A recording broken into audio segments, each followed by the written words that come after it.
the Blazers, they're also part of the Western Conference playoff chase, two back of Denver in the 8th spot at the moment, and they made a pre-deadline deal as well, swapping big men with Denver, and a deal that brought back Jusuf Nurkic. And so far, so good. In a small sample, Nurkic has been more productive than Mason Plumlee, who landed in Denver in that trade. What's the big Bosnian given the Blazers so far? Well, my biggest thing when a trade happens like this, and I'd be interested to hear Isaiah talk about, is that the complement of players that you end up playing with. A lot of people start looking at the one-for-one and Nurkic, what are you going to do for us? We saw you in Denver do these things. Well, those things weren't surrounded by one of the best backcourts in the NBA. So what does that open up in terms of opportunities for Nurkic at the center position? Here's a play in Denver, Matt. When you don't have spread guys, what can you do? You can load up the paint. How much room is there for a center to operate? Not much. Look at the way the Wizards have packed in the zone. Nurkic has got to work down low against Gortat. He's got to be physical. Nothing happening there. Here's a post-up opportunity. Again, look at the way the Wizards can load up without having to guard a McCollum or a Lillard. There's not a lot of options out there. Ball gets knocked away. And I'm not saying that he shouldn't make plays out of there. You can, but this is the difference. Watch the attention here for Lillard coming off, the way that Lopez has to come out and guard Damian Lillard because he's an offensive threat. They clear the strong side.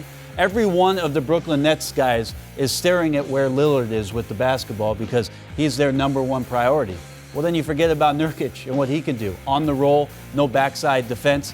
And another part of his game that Mike Malone tried to explore is exactly what Jokic does in Denver now, and that's playing with the basketball to make passes. And when you've got a ton of attention on guys like C.J. McCollum like this on the perimeter, if they're able to gain an edge and slip, he can make those kind of plays. So sometimes it's not just about the guy, it's about what that guy can do with the surrounding talent. And when you got a Lillard and a McCollum, it opens up things for him that you just didn't see in Denver.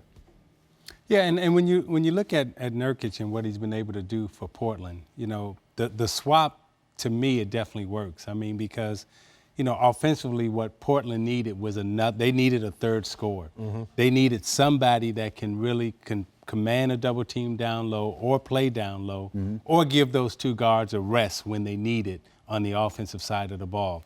And then when you look at what Plumlee brought to Denver, they needed an energy guy. Right. They needed somebody that can run, that can set screens. And, so very rarely do you see where, the trade is good for both teams. I think both teams got exactly what they needed. Yeah, and then Portland ended up, Isaiah, doing a great job because not wanting to go into more of a salary dip this summer with Plumlee. Right.